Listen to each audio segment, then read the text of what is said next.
This is the Dan Le Batard Show with the Stugotz podcast.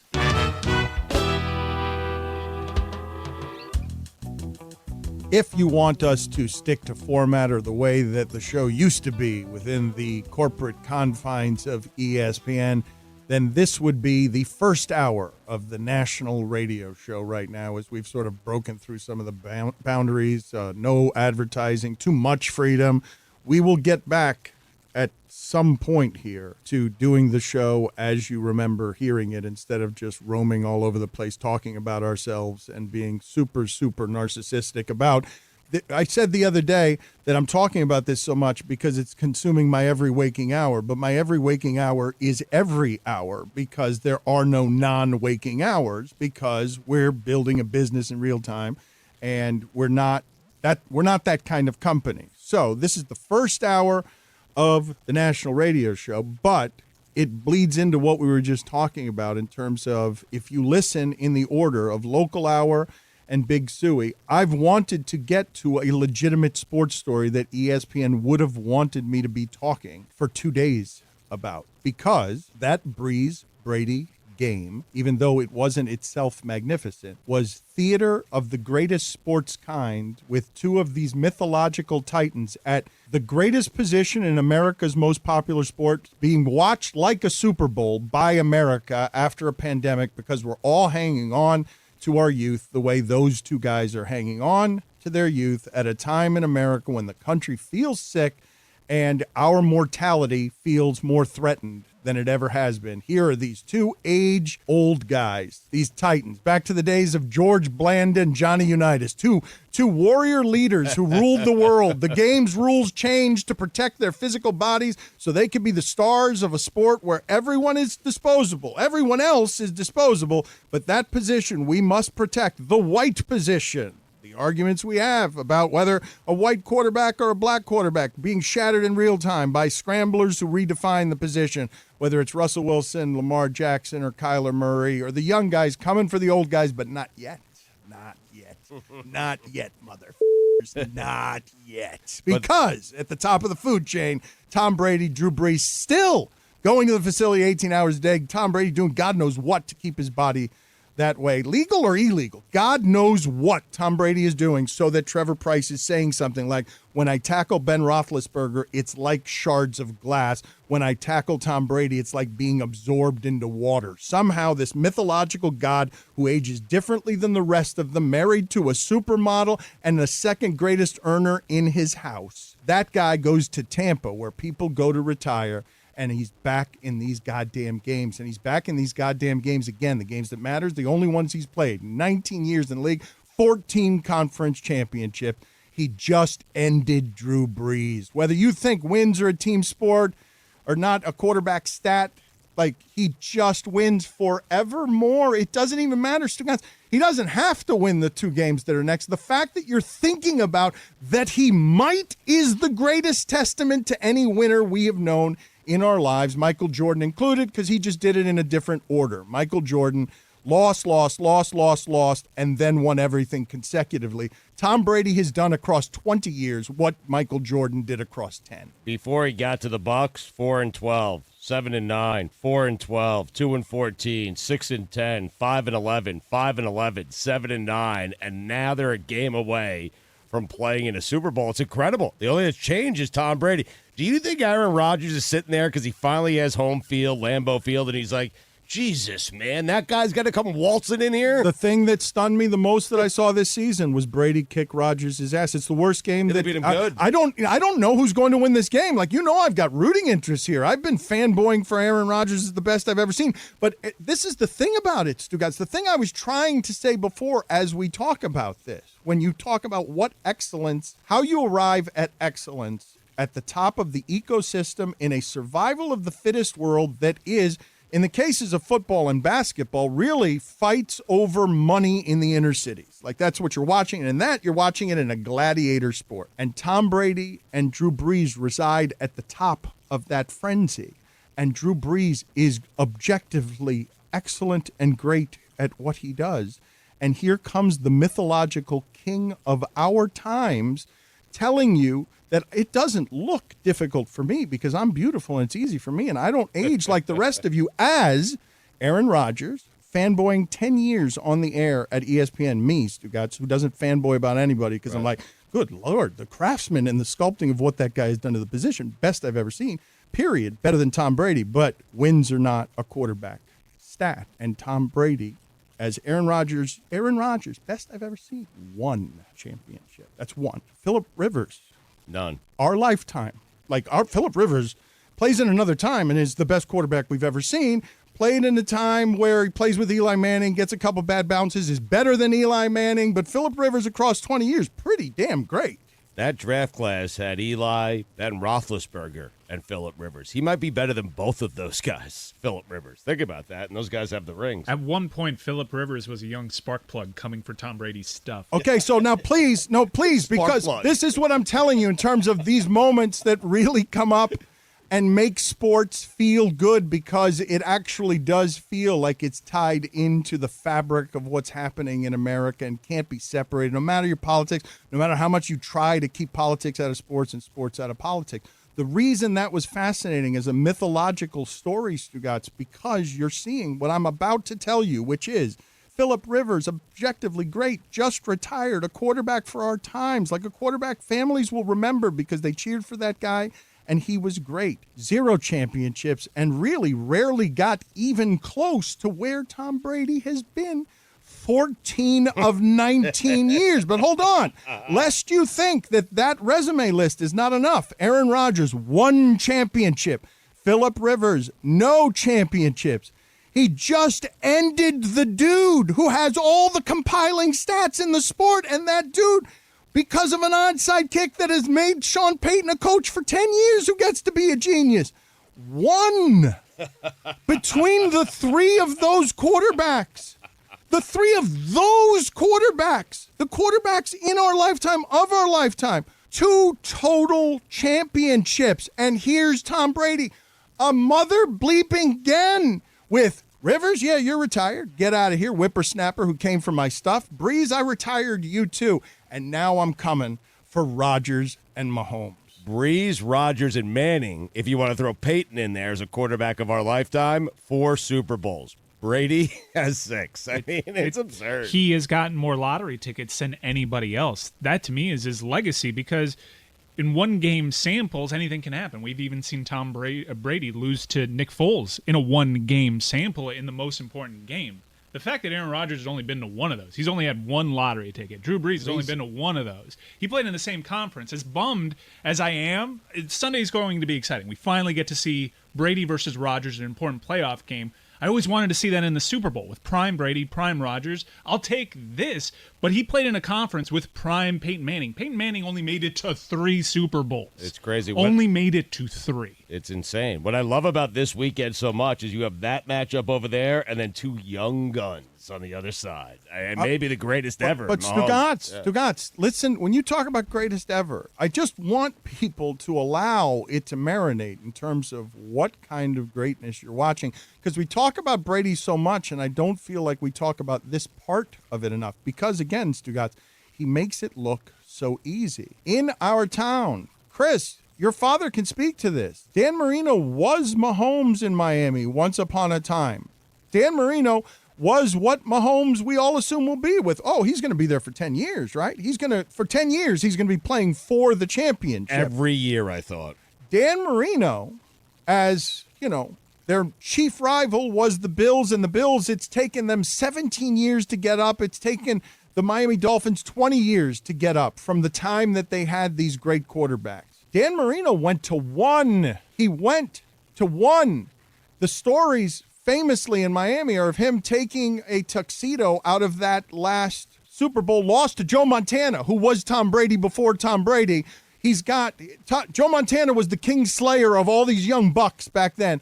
The dry cleaning bag. He's still got the tux in the dry cleaning bag as he leaves the loss at the Super Bowl. But we all assumed, he'll have another chance to wear one of those, right? He was still in the dry cleaning bag. That was the symbolism, The art of it was, he'll be doing that for the next 15 years, taking that tux to that party. 1. Like, you've got to be kidding me that Tom Brady's still out here at 43 years old, still the Kingslayer. And now coming for the two guys, if this is Game of Thrones, this is the old warrior coming. These are two indisputably, those are the best. Though if Mahomes does beat Josh Allen, those are the best in America's gladiator sport. If he runs this, I said it earlier, he should retire, but he won't. He won't. And why would you? And why would you? But you're right, though, Stugotz. If he can end it that way, he punctuates it the way that Michael Jordan should have when he made the jump shot over Byron Russell. Like if Tom Brady goes out with 1 year of, I don't think he can do it because he's too obsessed with the obsessive compulsive grind. Yes. And he really values in taking care of his body and not eating whatever, a strawberry ever, because he's eating a very specific diet meant to keep him from not aging. Right. If this dude wins these next two games, if he wins these next two games, Breeze, Rodgers, Mahomes, and then retires, it will end the discussion on who's the greatest winner of our times, or should. People will still do the Michael Jordan thing, but it can't be. That's football. I just told you how hard it's. If you've got the best player in basketball, you're going to do some winning unless Michael Jordan and LeBron James are in your way. But to go to another team, absent Belichick, for Belichick to show you, I can't do this with just any quarterback, for Belichick to not make the playoffs in 20 years, and then for Brady to run that gauntlet without Belichick, of course, retire right on the spot. Belichick couldn't do it with a former MVP who went to a Super Bowl. What if Josh Allen does this? What if Josh Allen takes out Phillip Rivers, Lamar Jackson, Patrick Mahomes, and either Brady or Great point, Phil. You're right. You are right. And then I will have to adjust from being the most wrong on Tom Brady to being the most wrong on Josh Allen, who I actually criticized as terrible. The only way you win is with Rodgers winning. Please, Aaron. Please, dear Aaron, save me from this.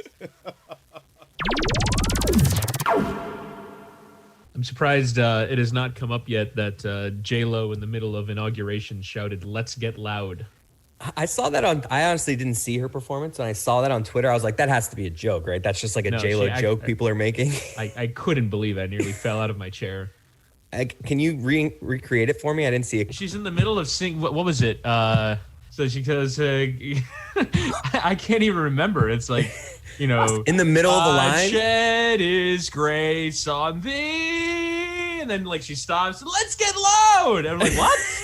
No, she said it after she said the latter half of the Pledge of Allegiance, and she sang it and singing. I don't remember. Yeah, it was just literally just in the middle of it. Hits a big note. It's a crescendo, and then just shouts, "Let's get loud." Chris, when you say sing, it's fair. So then she sang went it into her shouting voice. She sang it at a recording studio. They made it sound great. There was that one time that she spoke into the microphone in Spanish to let everybody know that, oh, wait, no, that voice actually doesn't sound like that, and then goes back to the track. But it's as beautiful as her voice has ever sounded. Yeah. Oh, it took a little bit of sweetening, so I guess. So you think in the recording studio she shouted, "Let's get loud"? I think, or was that the she improv sang it, I think. on top of the track? I think she sang that part in the recording studio. I think that's like the Super Bowl halftime show. It's so regimented. Somehow not the worst lip sync though. That belongs to John Bon Jovi on the Inauguration special from a pier in Dania Beach. Who is this for exactly? She probably got killed two birds with one stone. She probably did a Super Bowl halftime show while she was doing the actual inauguration song at the same time. Did you see Garth Brooks almost completely ignore Kamala? He goes up to Biden, shakes his hand, makes a beeline for Pence, shakes his hand, and then it's like, all right, I'm out of here. Oh, wait, sorry. And he had to go back and sorry, you two come on. And then he wasn't wearing a mask. He was hugging people. Yeah. I'm like, stop hugging people. That's Obama. Get away from him. No, I totally I didn't know what time the inauguration was at. And I was like, wait, is this now? So I turned it on and everything was done already. And I was just kind of watching all the people walk off. And my takeaway was, man, these rich people, honestly, you get custom everything. Can you guys get custom masks that fit you comfortably? Because everybody's mask was falling off their face or didn't fit their chin. It's of all the custom things you could get, get a mask that just fits you comfortably so you don't look like a fool. I had George W. Bush as a minus 4,000 favorite for his mask to be falling under his nose. And surprisingly, it was Bill Clinton. That's Bill the one that I saw. Fit. Clinton's the one that I saw. And I'm like, dude, you can't get a mask that fits you properly, like that matches what you're wearing or whatever. Like, come on. Billy, as someone that enjoys like all the royal weddings, did you enjoy the pomp and circumstance of Inauguration Day? Because it became a fashion show out of nowhere, unexpected. Monochromatic is back. Well, everyone was wearing purple. You also had Lady Gaga, who had the massive pin that was the Hunger dove Games holding an olive branch. It was very important. That was a dove. I mean, how like on the nose can you be? That is redundant. Billy, did you notice the monochromatic theme from all the outfits? Everybody was like a color in the rainbow, and also Garth Brooks' hair plugs. Was it like a fashion change thing from like morning to like the events at night? Because I didn't see a lot of it because I don't know if we're recording or not, but we are. I didn't know what time it started at, and I tuned in when it was over, and I was like, I should have. I thought it was a mid-afternoon thing, not like an early morning thing. So I missed the beginning. And then at night, I was like, oh, there's something that's supposed to be, there's like concerts and stuff going on tonight, but the challenge is on. So like maybe tomorrow or a recap. I took a bunch of notes on just fashion takeaways because there were a lot of wardrobe changes, none more shocking or stark than Melania Trump's arrival at West Palm International. A dress straight out of the 60s. That's a Jackie Onassis type of dress that she was wearing, and it really just radiated. Well, I'll leave it there. It radiated. How about the petty? How about the petty though? That even on the last day, Trump is trying to call in a late checkout. Like on the last day, you got to do something. You got to do a heady play, man. You got to do something that morning because Biden can't even have the day. No, America. I'm not going to allow you to just have this day of hope and freedom. I'm going to sit in this corner in my red hat and just shit on this corner. And Twitter's not going to send it out, and maybe YouTube will now show it. And look, I find all that stuff dangerous. I really hate the idea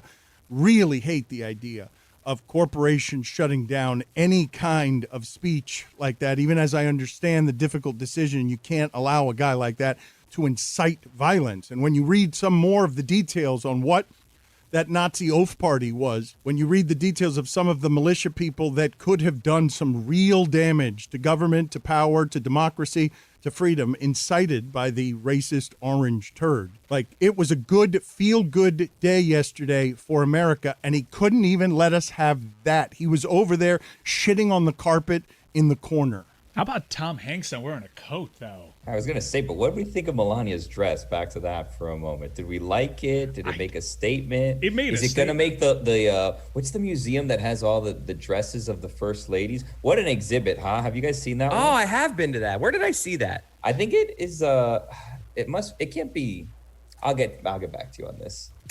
You just petered out. Like, you petered out on the fashion stuff. Please. Well, because I don't think that it's the American history one. It's one of the specific. It is at the National Museum of American History. Okay, there you go. Because I thought that it was out of place because I felt like I stumbled across it. I was like, this shouldn't be in the Natural History Museum. Why are we looking at this here? But I was wrong. Can you guys please explain to me? Because I was just watching mostly CNN, and I just saw rolling across the bottom of the screen Springsteen, and I'm like, yes, of course, Springsteen is going to come out here and be born in the USA. And Bon Jovi looked like an old woman. Yeah. I kept marveling at the scroll of how much Bon Jovi looked like an old woman. And so I just wanted to ask you, because I'm an old person, where was this music playing? Because I was just getting droning, repetitive coverage. I wasn't getting all of these great artists, Bon Jovi, Old Woman, and Bruce Springsteen doing music somewhere around there. Celebrating America was a multi-network event that started at 8:30, and it was hosted by Tom Hanks, which was a very high-level troll of QAnon, because Tom Hanks, by QAnon supporters, is believed to be one of these pedophiles that drinks blood and is getting Greek citizenship because he can apparently drink more baby blood there. Satan worshiper as well. This is what, just so people understand, the movement in America that threatened freedom. This is a thing that happened in America, in our country, and in America that I thought was better than this. QAnon is led by the belief that everything that was happening around Trump was being led by cannibalistic, pedophile, devil worshipping, okay? That's the movement that got that close to attacking freedom, just so that you're clear on how delicate and fragile democracy must be if this group of Nazi oafs, and I'm sorry that any 90-year-old out there who actually experienced the Holocaust saw that in this America before leaving this earth. I'm like mortified that such a stupid thing could attack such a precious thing. But you guys are right to talk about the fashion and the music. I mean, the dress was shocking from Melania. It was a pattern that I didn't think that we'd see ever again, Billy. I was just going to say just a quick clarification on something that we discussed earlier. I believe what Lady Gaga was wearing is considered a brooch, not a pin because of its size. So, well, thank you for clearing that up. That's a good clarification. Yeah, no, it's important. And I did appreciate the redundancies in that, Chris, as you pointed out. Did you guys see the statement that the guy from QAnon put out? I thought someone made a really funny joke about it, which was, so this is a guy named Ron Watkins. He said, "We gave it our all. Now we need to keep our chins up and go back to our lives as best as we are able to. I'll have more to say in a few days regarding a new project I'm currently fleshing out." It's like he's announcing some new podcast that he's going to do, like after he started this horrible conspiracy that nearly brought down the country. Well, Trump did that too. It's not goodbye. And in between it's not goodbye and have a nice life, it was the hint that he might pop up somewhere. And there are all these reports that he's going to start the Patriot political hold party. on a second. How much do we shake people up, this left-leaning company, Portside? Let's go after him. Let's try and sign him to a podcast. Oh, Trump? No, not just Trump. No, Ron Watkins from QAnon. That's right. We got to start cheaper than Trump. Trump's going to be expensive right now. But he's a fan of the show. No, but if we go QAnon founder, if that's our first release, Batard and Friends with QAnon founder. Like, we need to do that. We're free agents. He's free agents. He's setting up his next gig. We'll have Masvidal all the time. We'll be allowed. we'll be allowed to have Masvidal. Like, here's one of the things I actually want to talk about. This one's interesting. This one, you guys, I've got to be careful around some of the ESPN language. So I am free to criticize the company when it is in the news, and I think it's in the news right now with the discomfort of Conor McGregor fighting on the network. Conor McGregor, big star. UFC making a lot of money for ESPN and Disney at a time that it's difficult during the pandemic because Disney's getting hit on all fronts.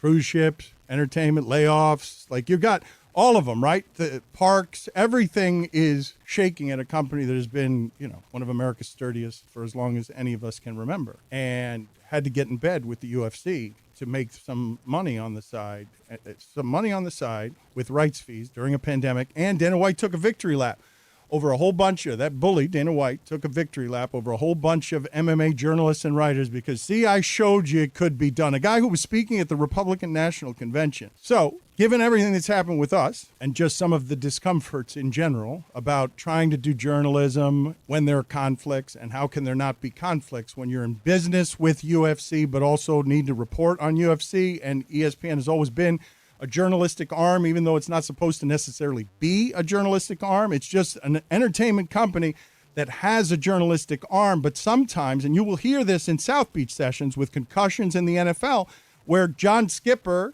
our new CEO, arrived in a place where the conflicts arrived on his doorstep between being an independent storytelling editorial outlet and the business of publishing and making stuff with partners when you're doing journalism but have a conflict of interest, because football and basketball are your partners. They're your corporate partners. And so you're doing journalism and you want to keep the content and the editorial away from the money making. But John Skipper looked around one day on the concussions issue and saw he was doing good reporting over here, and the NFL didn't like the good reporting over there about concussions. This is what you're going to find on South Beach sessions. And he looked around and he's like, where's the conflict? Where's the conflict? Who's going to decide this conflict? And then he realized it was him. He had to decide the conflict. He was the last stop on where the conflicts go. And so today I ask you, within the context of that, to look at what is happening with this Conor McGregor story and the report. Mike, somebody reached out to me as a reporter. This is going to be bothersome here to some people. A Daily Beast reporter reached out to me. I do not know this person, but it's a story I think the audience will find interesting in terms of navigating these conflicts between journalism and business doing. And what he was asking me about Conor McGregor is, and I'm like, I can't talk about this. I'm not going to do interviews about this sort of stuff, is have you noticed that ESPN is not talking about his sexual assault case. It's calling it something else. It's not being called that on SportsCenter. I'll find the email, but that it's being called something that doesn't sound like a sexual assault case. And you remember when Floyd Mayweather, right, Mike, when Rachel Nichols and some others were objecting to Floyd Mayweather being able, in the independent sport of boxing, where he's his own boss, keeping out women who were trying to do journalism because they demanded that he answer wife-beating questions. And he's like, I don't have to do that. I don't have to respect your journalism. I'm a pay-per-view independent athlete. I play for no team. I have no partners. I'm my own business. If I want to say I like to beat women, then I'm going to say it because I'm not beholden to anybody. Melania's dress cost $3,700. I just found it on Gucci. It's the long G hexagon print wool silk dress. It's available on Gucci. As you can see, it has that hexagon pattern. A bit garish for that much money. No? Yeah. If we lived somewhere colder, I would buy Bernie Sanders mittens. Oh, definitely. What a statement by him, huh? With what he was wearing. Those mittens looked almost like oven mitts, not even like mittens. Also, I think the surprise of the inauguration, he has a smartphone. Did you guys see that coming? Yes. I've appreciated the memes. It's a testament to how easy the iPhone is and what a great invention it is if Bernie Sanders can use it. Why did that catch the way that it caught? Why? Is it just the mittens? Is it because you could tell it was Bernie Sanders, but there were only like 3 wrinkles you could see somehow? Why did that catch the way that it did? Because of his just demeanor. He kind of looked like, I'm over this. I don't really want to be here. Such Larry David vibes. Such Larry David vibes. Chris, thank you for bringing me there, because the closest thing we have around here, well, Chris, this does involve you. This does. I'm thanking Whittingham. If you're new to the proceedings, I said I was going to stop doing this, but Whittingham is coming for Chris Cody's stuff because he's getting in and out of small windows with information in a way that the oaf Chris Cody does not do. So there's a real tension here in the building. This happened last when Billy and Tony were threatened, where Chris wants to know, hey, where's my place in all this? As the corporate elbowing and stuff starts happening, where everyone's trying to get closer to the top guy, the skipper, and Chris has decided that the way to do it is by calling him Skip. So this is where we find ourselves with you and your father. You and me are in the wrong here. The audience has sided with your father on this, Chris, where they thought that you and me were too mean, and specifically me. And I fall on the wrong side of mean all the time with Cody. God, it's mortifying to me as someone who couldn't possibly love the man any more than I do. Like, it's not possible how much I love that guy, even though he frustrates me all the time. He is Larry David, and he's beat us on this one, Chris, because you and I know good and well. Mike is telling me that Cody's in a sensitive place. And Mike is telling me to back off on Cody because he was legitimately hurt about his last Back in My Day being serious. And he said it was heartfelt, it was about aging, and a lot of people really did like it. But you made a horrible, ashamed face, and then I had to get in there with the joke that you put in the chat of they can't all be winners. And I followed you, my beloved oaf, and no, what do you mean no? My dad, he did one, it didn't go over well, and so when our reaction was criticizing it, he claimed that it was supposed to be a serious one. I am not falling for this. He has never in his life written a serious Back in My Day. He meant, maybe it's nostalgic, but they're all nostalgic. Like, they're all talking about a different time in his life. He is just, I don't believe a word that was supposed to be and intended to be a serious. Well, I want to arbitrate this, and I don't know whether we do it with your mother or not, but I do really want to figure out who's right here. Because, Mike, I wanted to make fun of Greg Cody on Twitter yesterday, and you walked me back because you're like, look, this is a sensitive time for him. He seems to be legitimately hurt. But his own son is telling me, and this was led by his son yesterday, accidentally. I didn't mean to do that to Chris. I didn't mean to hurt his old man because I was looking at Chris's face, and he went from ashamed to angry to finally saying, this is not a winner. This isn't any good. Well, we didn't laugh. I judge it based off the Zoom, and he did that entire Back in My Day, and there was not one time where the group was laughing, and it was just I was speaking for the audience. All right, but listen, your father did something about mortality, and the audience has rushed to his rescue, and they think that you and I are assholes. We're losing to Larry David right now. Mortality, Chris, it was about comic books. Mortality, they're all about mortality. They're all about him being old. Chris, you need to settle down, all right? You're unhinged, and as a rising executive, I need you to watch your tone. Chris Whittingham would never talk to me in such a fashion. You're being disrespectful of old people around here. So just back off and calm down for a second as I try to be gentle with your father during a sensitive time. Sorry. He's feuding with. No, I want to get you on this subject, and then I want to get your mom involved because I don't know what's fair. The audience has sided with Greg Cody. And Chris, you know this to be a little bit of fraudulence from your dad because it's not like he's been wanting to write this heartfelt thing for months. You told him on Sunday when he begged you for a topic, you said, how about comic books? Exactly. That's why I mean I know more for like we're inside with him. Like people that they, and when you say that the audience sides with him, are you just basing that off of his text that said that? Like I don't see the audience siding with him. I don't think people think that was the greatest back in my day ever. We're allowed to have an. I'm doing it again. Amin did the same thing though. Amin said I liked it. A whole lot of people were yelling at me, Chris, because they said they liked it and they side with your father. You keep arguing against this, and what I'm telling you is you're leading me into the breach here to fight against your father when the audience is siding with your father. Another quick clarification. While we thought that Bernie Sanders was not making a statement with his fashion choice, we were wrong again. Bernie Sanders was wearing gloves that were made for him by a Vermont school teacher with repurposed wool sweaters and lined with fleece made from recycled plastic bottles. Wow, that's a real winner right there. Get over yourself. Incredible. I've turned around on Melania's motif when she landed because this dress screams Florida. It also screams Syracuse orange. But either way, maybe a little expensive for my taste, it is an interesting design. Katy Perry's outfit for celebrating America, very patriotic, subtle, yet classy, enough for the occasion. And also, if I'm a musician, I absolutely make one song for one thing because you're going to get money off of that forever. Firework needs to be played anytime fireworks are being shot into the sky. So I think collectively we need to find the one holiday that doesn't have a song so we can make buku bucks. No, there isn't an Easter song that everybody knows, right? What about New Year's? Well, there's a whatever. Yeah, all Einstein owns that corner. How about a Thanksgiving? good song? Thanksgiving does not have enough music. Yeah. An Easter song. That would be every gospel song ever. Well, Thanksgiving, we're not going to beat the beans, potatoes, tomatoes lady like that. I think she's got that corner. Easter. How about Chinooka? Dreidel, dreidel, dreidel. It's not really. It's not the national anthem. That was just a Listen, joke to say I'm Jewish, okay? And the joke was Chinooka. You're right. But I am telling you, there really is no national anthem for Chinooka, and there needs to be one. There is no What official. about Adam I was Sandler? going to say Adam Sandler owns that corner. Yeah, the Chinooka song. How about a song for lunch? Groundhog's Day has a movie, but not a song. Like it. Yeah, we should do Groundhog Day.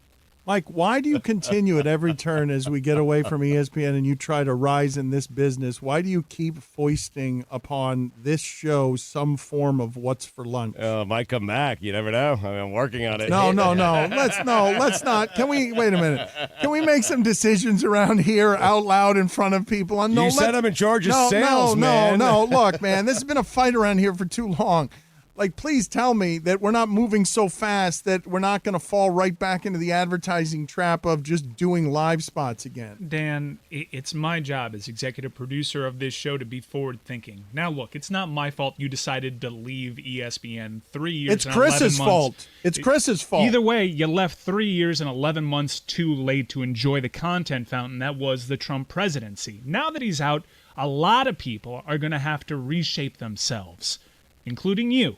And not just in the physical way that you did during the pandemic, Dan. We can't be the show that continues to griff off Trump's legacy as president. By the way, he joined us back in 2013. Here's what he had to say.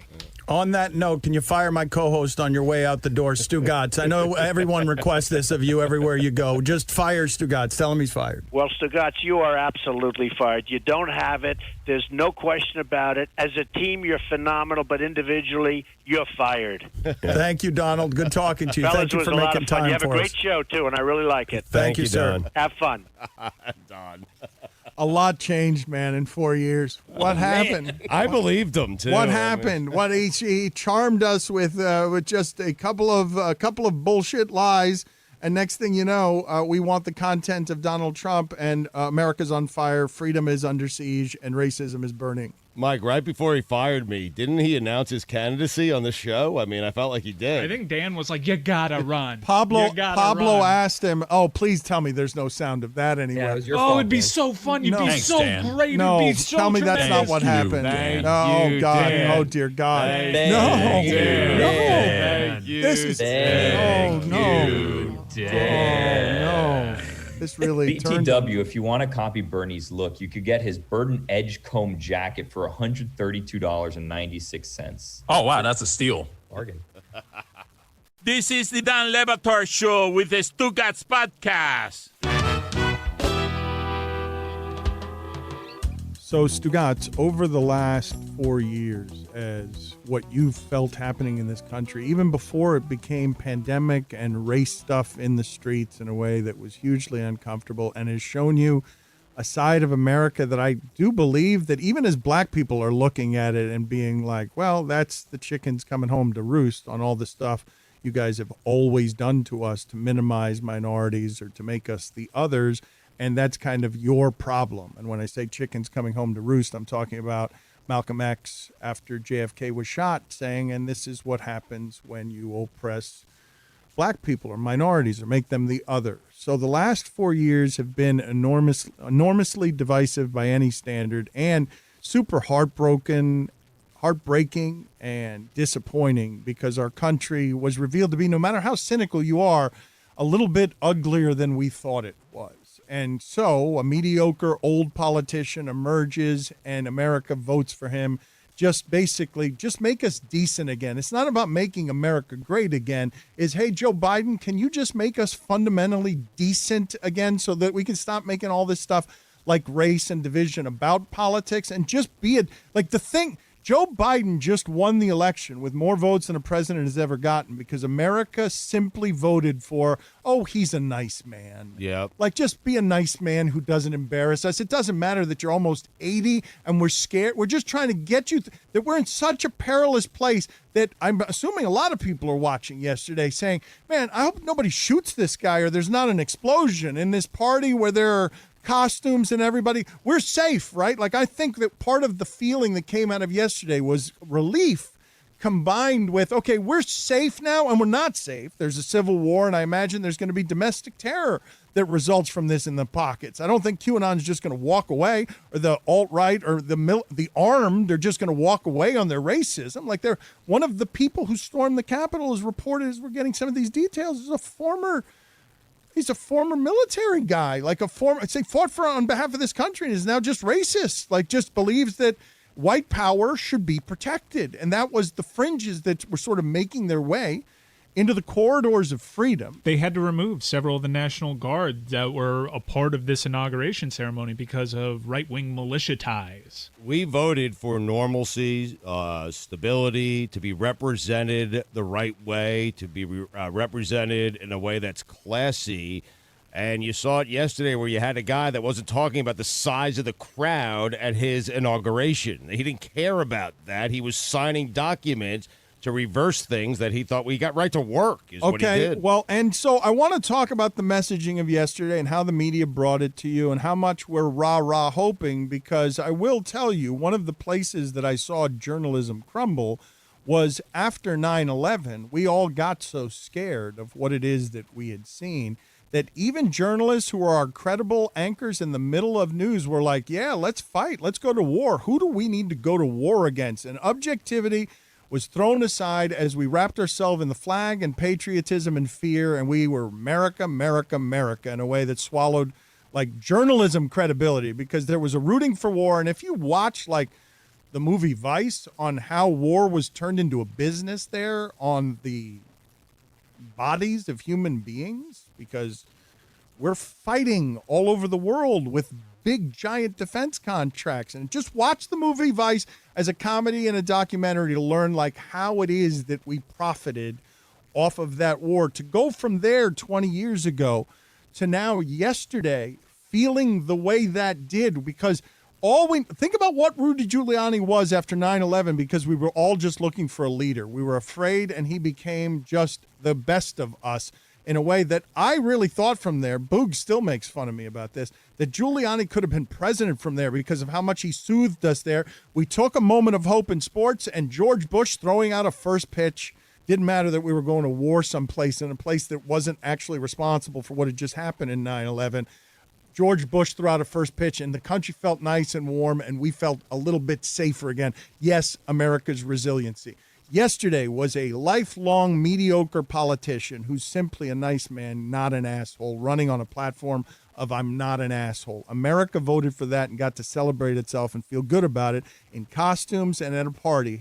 Got to feel good about itself, Stugotz, even though I'm not sure how much we deserve to feel good about ourselves, given what just put freedom in peril in this country, what led it, and specifically the army of oafs that were actually able to threaten freedom in this country. Not to correct you like a sports stat, but the Taliban did harbor Osama bin Laden, who was responsible for 9/11. I don't want to get into all the other wars that we have started, but I'm just hearing you say this, and in a post-Ted Lasso world, yesterday felt good for me.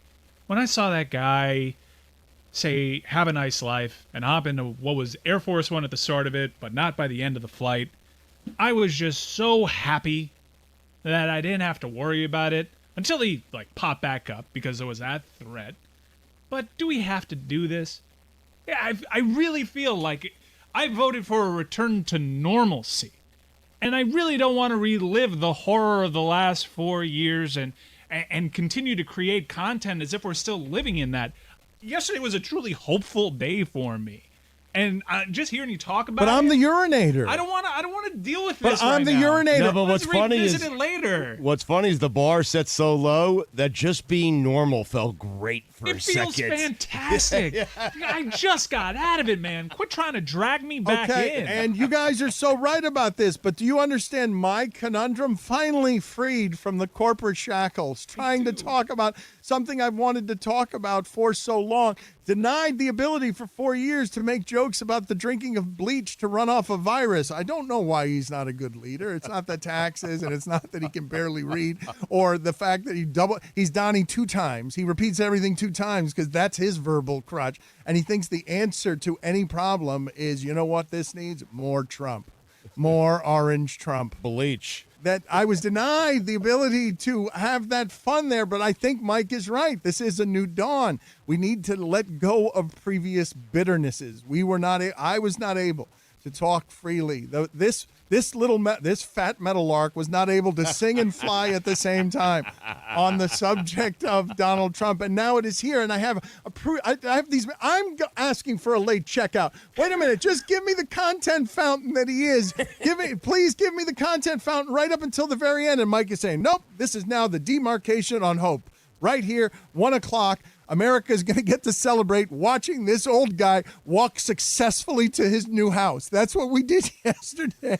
I'm sorry to be the urinator about this. Stop doing this, man. But we watched. He made it home. That we celebrated as a country to watch an old man walk triumphantly to his new home. But that old man feels like my goddamn grandpa. And you know what? It felt good to have my grandpa running the country for a minute. I loved yesterday. I wasn't hard to impress. My barometer for winning this election was simply not be the current guy. And when you enter something with those kind of expectations, I think I can speak for everyone that did with those same expectations. I've been thoroughly impressed. And yes, it may be because sometimes he can walk down the stairs without falling, but I thought his speech about unity, while redundant and cliche, is something that I desperately needed. I need you to be a meta-lark, Dan, singing toward a new dawn, not a parrot that's been saying the same shit for 4 years. Well, besides Dan, who was the most upset, and besides Republicans, right? Who was the most upset that the Trump presidency came to an end? Because I think it might be Don Lemon and it might be Chris Cuomo. Oh, cable news network. Yes, CNN is reeling right now. Well, one of the things I've noticed, what are they going to do? I'm going to get in trouble probably for saying this, but I've realized in watching the coverage that I hadn't been watching before, these people aren't actually this good at this. Like the Don Lemons and the Anderson Coopers aren't quite as good as I thought that they were in terms of being able to do this stuff that's complicated. I was hoping for better from my news coverage, although Hannity brought it strong yesterday. You saw, I got to find my notes on that. You guys see the pivot of Hannity? I didn't even know how you could turn anything about yesterday into still being in public pro-Trump. So you're going to be the guy that criticizes Anderson Cooper's polish while you pause to search for your notes. I'd like to say, so Dan doesn't feel alone. I, too, fell for the Giuliani stuff. Everyone did. He was America's mayor. And what happened, though? In sports books, he was the odds-on favorite that primary. Wait a minute. So you guys don't want to talk about the past anymore until we can go back and talk about something brown streaming down the face of Giuliani. I'm with you, man. He totally tarnished the legacy. Wait a minute. He was one of the great leaders. Wait a minute. He was considered one of the great mayors of all, top 5 mayor of all time, all right, Dan. And now he's out. He's out of the conversation. Top 5 mayors. Hold on. See, Mike, okay, one John Mayer. One last. He beat you to the joke, Mike? I had it queued up. That was great. Where is it? Let's do it. Where is it queued? Show me where it's queued. I had Sean Casey. I had John Mayer. Damn it. The mayors, the skiers. We whisper the lines in his ears, not over the air. No, Billy, it's fucking great. Hold on a second. Mike, give me, that should have been the end of the segment, but Mike is frustrated because he didn't get the good joke. So give me this, though, as we talk politics around here in a way that I've got to learn how to talk politics because I've never. Everyone needs to learn how to do shows again. Mike, this is what my question is to you. Can I get grandfathered in somehow? I just want one thing grandfathered in, okay, from all the content and comedy that we were denied. And I saw the flash, the gleam in your eye when it came to the subject of Giuliani and the arc of the last 20 years. I mean, we all remember where we were, 9/11, how scary that day was, and we remember that on the days that followed that, Rudy Giuliani was a legitimately great leader. And you can watch a Netflix documentary that's very good about what he did in New York in terms of RICO crime statute and where it is that Rudy Giuliani was a great leader for this country who was interested in Rudy Giuliani and his story, but did some legitimately good things that after the leadership needing moment in America after 9/11, I believe he was the political star, period. It was him and George Bush. I mean, Bush did, standing on the rubble with the workers, with the firemen, grabs the megaphone. But that was leadership, and it's much different than what it is that you've seen over the last 4 years. But what I ask of you, it's fine. I don't want to annoy the audience by hitting all the redundant notes that all the late-night comedians have been making for 4 years that I have been denied. But what I'm asking to have grandfathered in, it's only one thing. You can have the rest. You can make some sort of buzzer sound that gets me off of all the Trump stuff at every turn because I'm not actually interested in revisiting all of that. I, too, am happy to have that out of all of our lives. I, too, experienced yesterday, even though I'm urinating on hope, as a great relief and a happy day for America. Just grandfather in for me, please. Rudy Giuliani, before the brown stain went down his face in a way that was confusing and disorienting to all of us, and independent of all the stuff like, hey, we were in bed with Russia, never mind, okay, that's weird, we shouldn't do that. Just allow me to have one of the final press conferences being held in a Four Seasons sort of place that was supposed to be a Four Seasons hotel, but instead was a landscaping place or some strange, just totally gray, awful mismanagement where the press conference was clearly they thought they were booking a Four Seasons and instead they were just on rubble and gravel next to a dildo shop. Just let me have that. And it is the only thing I will take from the Trump presidency moving forward. I'm promising you that now. And you can be corporate Michael, who zaps me every time that I want to revisit the past because you're now Ted Lasso. Your positivity. If you could just give me that one thing, that one little playground where I can go back again and again to talk about that thing that I was denied, Mike, which is all of the comedy around again. Like, please, I want, because of all the things to remember since grab him by the pussy. Like, that was, you've been in locker rooms, guys. No one in a locker room talks like that. Other dudes, no one in prison talks like that. Not that I have a lot of experience with prison, but that's not locker room talk. Like, no one says that. To go from rapey and racist to at the very end, the way the whole thing peters out, with him still wailing and wanting to fight everybody, is with his attorney that was one of America's great leaders 20 years ago. Because of the mismanagement of, hey, it's being run by me and my kids. We're a crime family, and we're not a particularly smart one. But we're a white one, and we wear suits, and we represent white power and privilege. And look at what a white man in a suit can get away with. Everything. Crime and grifting and being in bed with the Russians and everything. The attorney for that man, who traded all of his leadership, was standing in a parking lot. Was it even a parking lot? What was it at the end? It was just some gravel in front of Four Seasons construction? Four Seasons total landscaping. Mm-hmm. Yep. If you would offer me the ability. A common theme, him thinking that one thing is another. Remember, he tried to call Tommy Tuberville to hold off the election after the insurrection at the Capitol, but he left the voicemail on some other senator's voicemail. A common theme for Giuliani. Okay, this is the comedy that we want here. He's also butt-dialed like reporters and giving away secret conversations. Yeah, and don't forget Borat's daughter. I think you're right about the locker room, but I feel like that probably is said in prison. I don't think it is. Probably worse. Well, I mean, if you're in an all-male prison, probably not.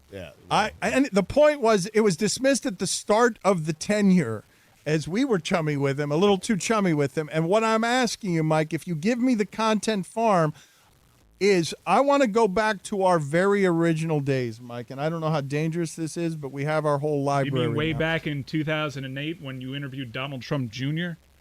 Did we really? You did, yeah. You've interviewed Donald Trump multiple times. Why? And Don Jr. He was a part of, I think, Elite FC, the Kimbo Slice fighting promotion. We had Don Jr. on this show. Yeah. I mean, I knew we had Donald. All on right, a bunch put that of on the times. poll, Guillermo, at Lebatard Show. My guess is you'll sound less stuffy. Hold here. on. Roy, do you have any, as our show historian, Roy, do you have any recollection in 2008? You've got the library.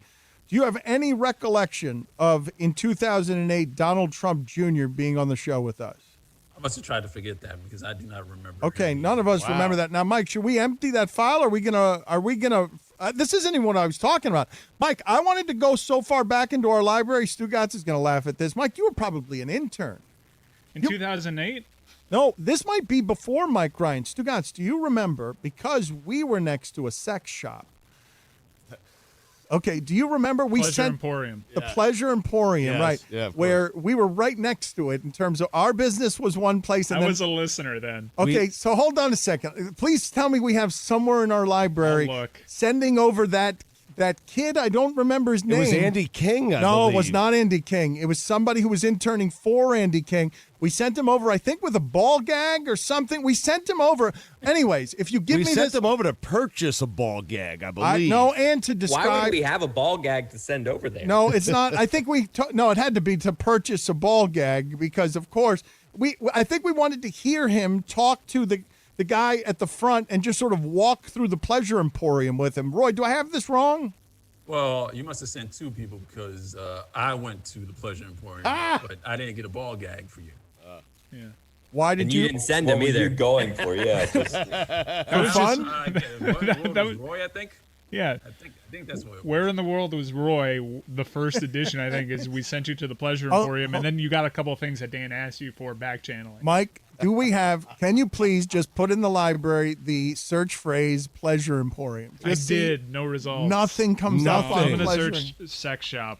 Okay, but the reason I'm asking you to do this is because what I want to do is start interviewing people next to the Four Seasons. I want to go into that dildo manufacturer and start talking to whoever that was about what it was like to have one of America's great leaders 20 years ago have a press conference for the president of our times in terms of shame and have that be in their parking lot. I want to do some reporting on this and talk to the people at that sex shop. Wouldn't that be a good segment? Don't you think that something interesting would come from that conversation? But I don't remember what we did specifically with either Roy. What was the name of that kid, Mike? I don't even remember the name of the guy who's now probably an adult. I don't remember the intern that you send out there. I just know that he was over 18.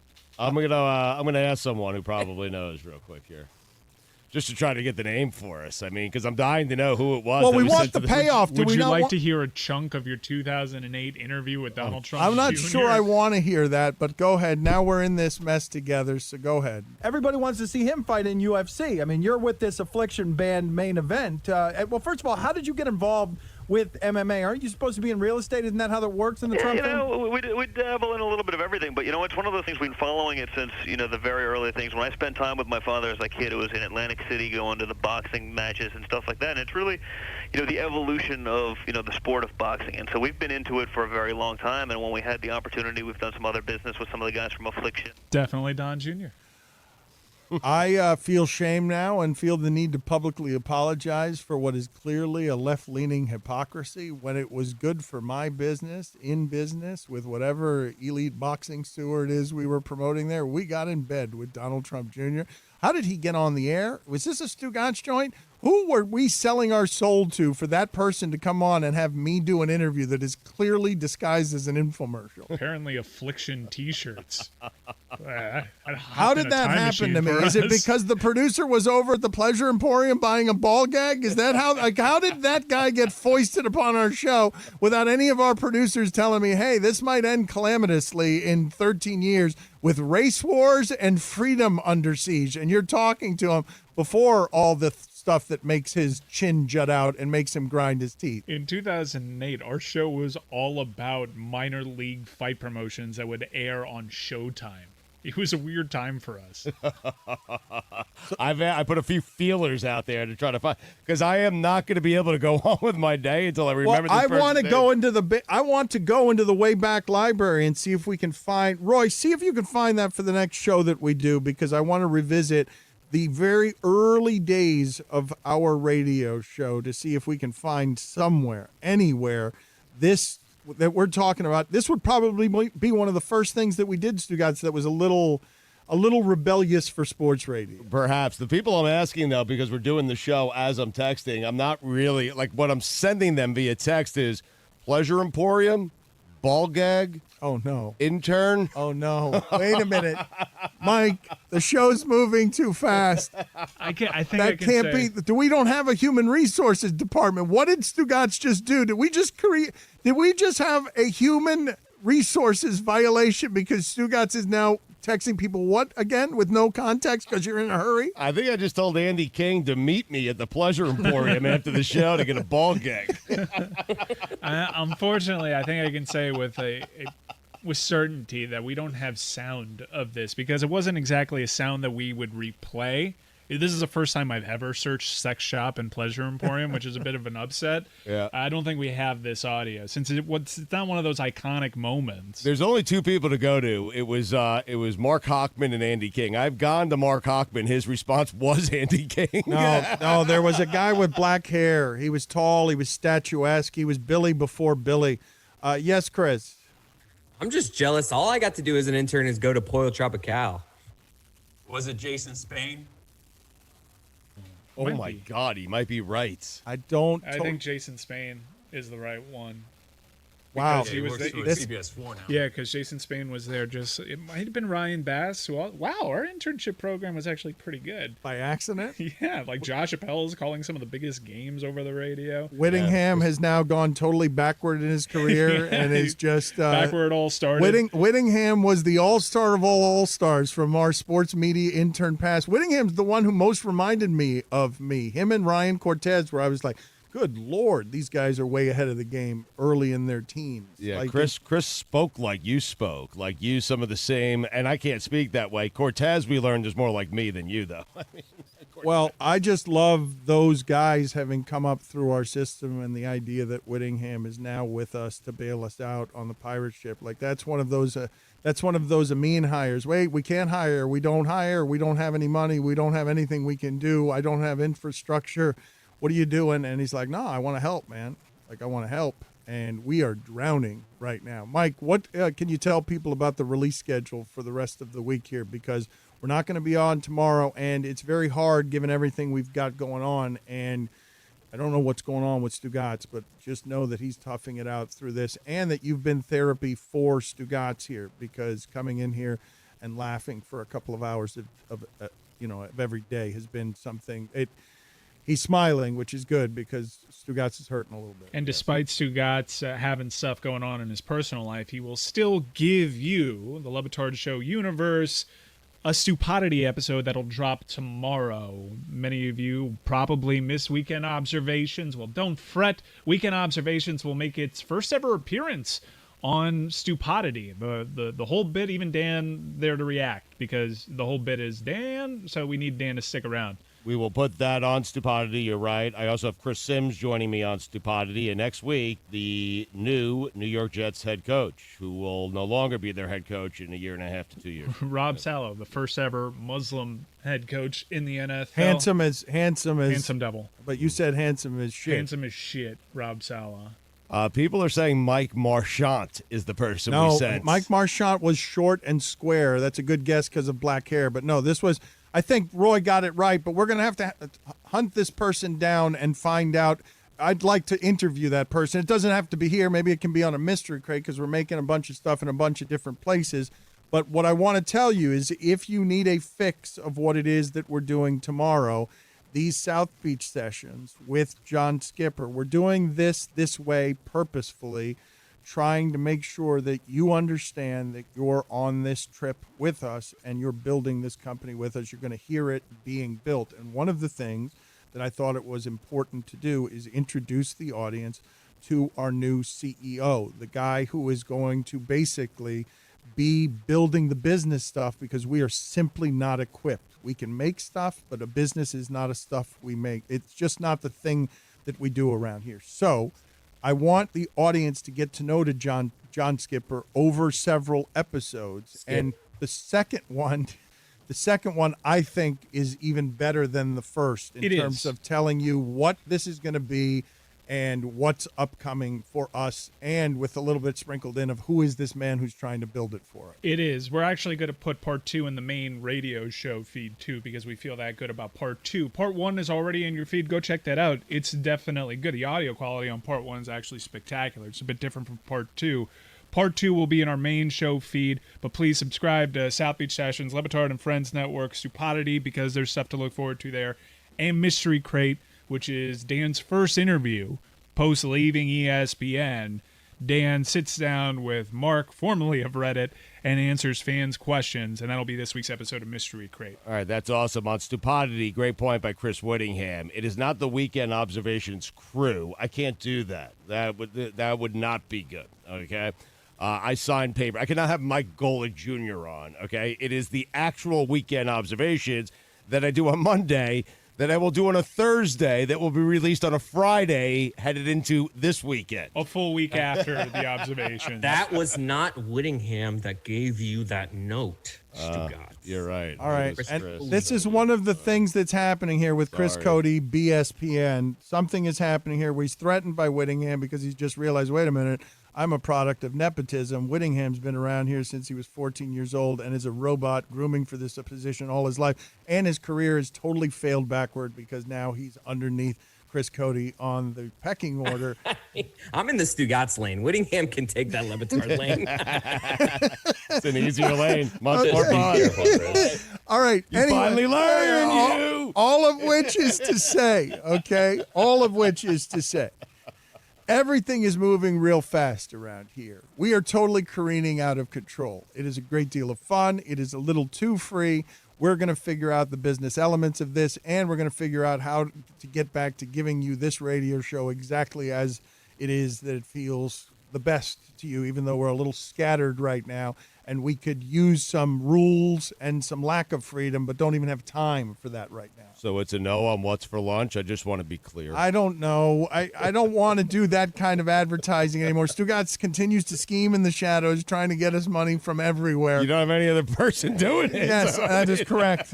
So this You're leaving it to me and my own devices? This is, this is one of the dangers of freedom. And this is another thing, though, Mike. Another danger of freedom is that in doing what he did as sloppily as he did it, Amin Al-Hassan, in the middle of a 2-week suspension without pay, and the reason it is without pay is because he is without pay from us. He does not have a job here. He does not have a salary. He does not have benefits here. He has simply decided, recklessly, as a man with children, I would say, it's not the advice I would have given him, to rip up a contract and say, I'm coming with you guys. And it's already gotten us in trouble with our CEO, who is trying to release whatever it is that we end up doing, whenever it is we end up doing it, on his schedule, the way an orderly business might. So me and Mike are getting emails, Stugotz, that are like, hey, let's, come on, like, tighten this up. Right. Like, what are we doing? Amin is not Meadowlark. Like, Meadowlark is going to be something else, and you guys didn't talk to me about this. And we're like, well, we're not paying him, and we're not doing anything. We're just sitting here, and he's like, I'm coming with you guys, and we've already had to suspend him for 2 weeks. Within the context of that, Mike, Amin with freedom is dangerous. And Amin has already turned the audience against this poor Reddit guy on Mystery Crate that I don't understand what happened there. I've been talking to Amin about his Twitter account for about 10 years. Well, however long Amin has been at ESPN, I've been talking to him about, man, come on, stop doing that to your fans. Like, you're being a little mean. You're trolling excessively. You're being a bully with the ESPN platform. Like, it's unnecessary what you're doing on Twitter. Like, walk that back a little bit. And so his first act of freedom is some sort of... You're just going to come out and say it. Well, whatever. Bleep me out. You understand what I'm saying? Like, don't do that, Amin. What are you doing? But he doesn't work for us. I didn't mean to say come out and say it there. Yeah. I wasn't expecting that. We get into all of that on Mystery Crate. Let's stop explaining stuff. Check it out. Oh, shit.